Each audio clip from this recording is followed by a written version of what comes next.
शुभ अपराह्न हो। आज के लिए समावेशे शोरिक हुए कोलकाता तो मनोशेर मोदी तख्ते परे हमें अत्यंत खुशी हुई छे। सुकलई जाने भारतीय समाजेर विदाग्दो मनोनशील मनोशेर बश कोलकाता ये शाही गौरव भूमि जहाँ रवींद्रनाथ टैगोर एर मोतो महान कवि श्री रामकृष्ण परमहंसोदेव स्वामी विवेकानंदर मोतो सन्यासी ईश्वर चंद्र विद्यासागर राजाराम मोहन राय एर मोतो प्रगतिशील चिंताविद एमोंग अगणित कवि लेखक स्वाधीनता संग्रामीर कीर्तिते उज्ज्वल भारतीय जातिर जन्नो एदेर अबोधनेर कोनो तुलना नहीं। बांग्लादेशो महान व्यक्तिदेर आमी विनम्र श्रद्धा जानियाई एदेर गाचे हमरा चिरोदिनेर जनोरुणी। Respected Madam Mamata Banerjee, several leaders coming from all over the country who are sitting on the dais, brothers and sisters, media friends.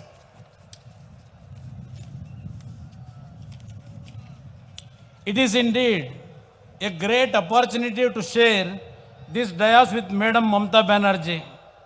Her simplicity, the way she mingles with the people of the state, the way she responds to their grievances, the urge she has for the well-being of the people of the country have left indelible impression on me.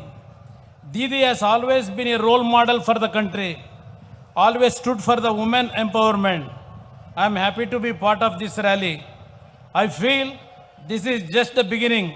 We will march together to build a new, strong India. My father, former Prime Minister H.D. Devegowda ji, had taught me over the years the same lesson to be simple and humble like Didi Madam. How she is lending a responsive ear to the distressed and helping a hand to lift them up. I am happy to share the dais with and all the esteemed leaders here who are known for their regional identity and their concern for the regional issues like ensuring proper and equitable utilization of the land, water, social security and all other facilities. During these 7 decades of Indian politics history, we have witnessed and seen the emergence of strong regional parties who have played a strong role in protecting the interests of their own state and also understanding the emotion of their people. I firmly believe that regional parties have the strong instinct to connect with people and understand and protect the interests of the people of their states. Take any example of the leaders gathered here who have built the regional parties successfully and have made enormous contribution to their state. In Tamil Nadu, we see late Karnataka ji who have won the hearts of the people and met the aspiration of the people of Tamil Nadu. Similarly, in Uttar Pradesh, SP and BSP have been doing great job. If we go to the Andhra Pradesh, we have Sri Chandrababu Naidu ji who has taken Andhra Pradesh to new heights. And look at your own West Bengal, how amazingly Didi Mamata Banerjee has transformed the state during last 7 years. She has empowered West Bengal women. Be it Farooq Abdullah ji, Sharad Pawar ji, Kejriwal ji, or any leader present here, they built the party on strong support from grassroots level. All the leaders of regional have strived to protect the interests of their states. Hence, now I believe it is in the hands of the regional parties gathered here who will be inspired by this huge gathering and join hands with us for the future of the country, the people, their hopes. India is on the crossroads in terms of politics, socio-economic development, the functioning of the federal system and what not, everything. India is one of the strongest democracies in the world. Unity in diversity is the unique future which binds the people of this great country, which has been amply protected by the Constitution. But today, we are witnessing a system where, ironically, our democratic government is headed by an undemocratic, anti-constitutional leaders in the center who does not respect or respond to the people's aspiration. The moves such as demonetization, playing politics in development, dictatorial attitude, not responding to the problems of the farmers have disappointed all of us and the people of the country as well. Despite organized vehemental opposition, demonetization was imposed claiming to check black money to prevent circulation of fake note, etc. During this period, the most hit was the poor. They had to struggle for their meager wages. Buying food had also become difficult for them. The entire rural economy got collapsed because they were not aware of the changes demonetization would bring. But people in power never listened to their plight. Did this move bring any reform? No. It was like getting rats by digging hills, as a famous proverb. The GST implementation has been such that states have lost the ability for resource mobilization, and this has in turn affected our planning of welfare schemes for the downtrodden. This system has curbed the freedom of the state to plan programs based on people's need, which are specific to each state. It is really unfortunate that the union government has turned blind and deaf to the plight of the common man. The irony is that though the states understand their problems, their hands are tied.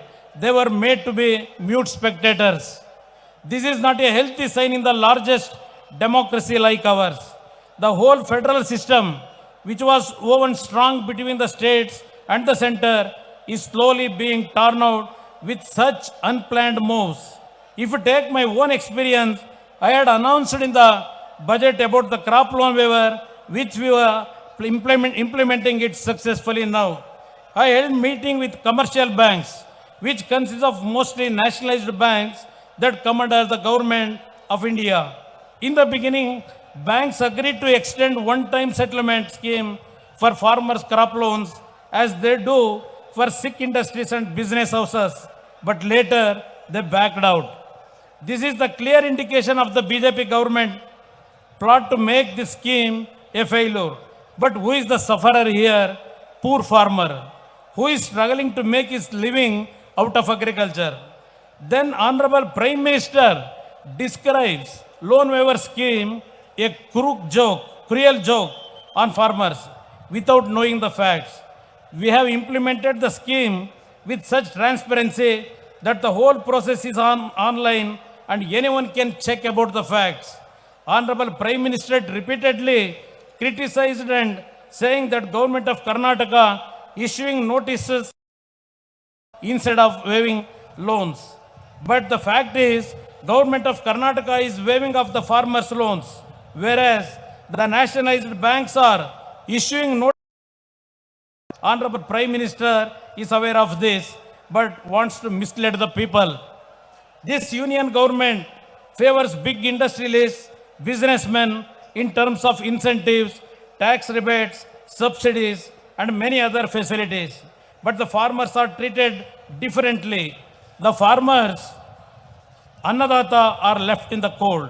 One more annoying development during last 5 years is democracy being reduced merely to number game. On one hand, BJP makes a resolution to fight against corruption in its national executive, and on the same day, the same BJP encourages horse trading in Karnataka. This shows the double standard of the BJP. The most ridiculous part, and which has become a national issue today, cash for MLA to resign and join them. Legislatures are being treated like commodities. Perhaps this is the worst phase where the honor and pride of legislatures is at stake. They are making mockery of democracy in Karnataka. This needs a serious look into the happenings of these unlawful activities of BJP. I would like to remind the case of my own father in the year 1997 and Sri Vajpayee ji of their own party. Both of them never compromised their integrity. They held their head high and resigned instead of being in power by hook or crook. Now the time has come to make them understand that people are not blind or foolish. The beauty of democracy is that whatever we do when in power, we are answerable to the people of the country and they will give their verdict through votes. In this background, this rally of all like-minded secular parties is very significant. I would like to fondly remember that one such effort was made during my swearing ceremony as Chief Minister. I extend my heartfelt gratitude to all the leaders who are present on that occasion. And in this rally, I strongly believe that we are stepping towards building a formidable coalition setup to guard the democratic values of this great country, which were being advocated by none other than the father of the nation, Mahatma Gandhi, whose 150th year and Jayanti celebrations are being held. I urge all the non-BJP leaders to join hands together and to root out BJP, which gave the country non-democratic, anti-constitutional and non-responsive administration. Let us show them that BJP is merely a paper tiger. We, the regional parties, are the only ones which can understand and fulfill the aspiration of the people. Let us build a nation, as Gurudev Rabindranath Tagore said, where the mind is without fear, there the head is held high. Let us come together and show them our strength and accomplish our endeavor to make people live a life with dignity. Before concluding, I would like to thank Madam Mamata Banerjee and other distinguished leaders present here for giving me an opportunity to air my views to this august gathering. I hope we will go a long way together for the noble cause of nation building. Thank you, one and all. Jai Hind.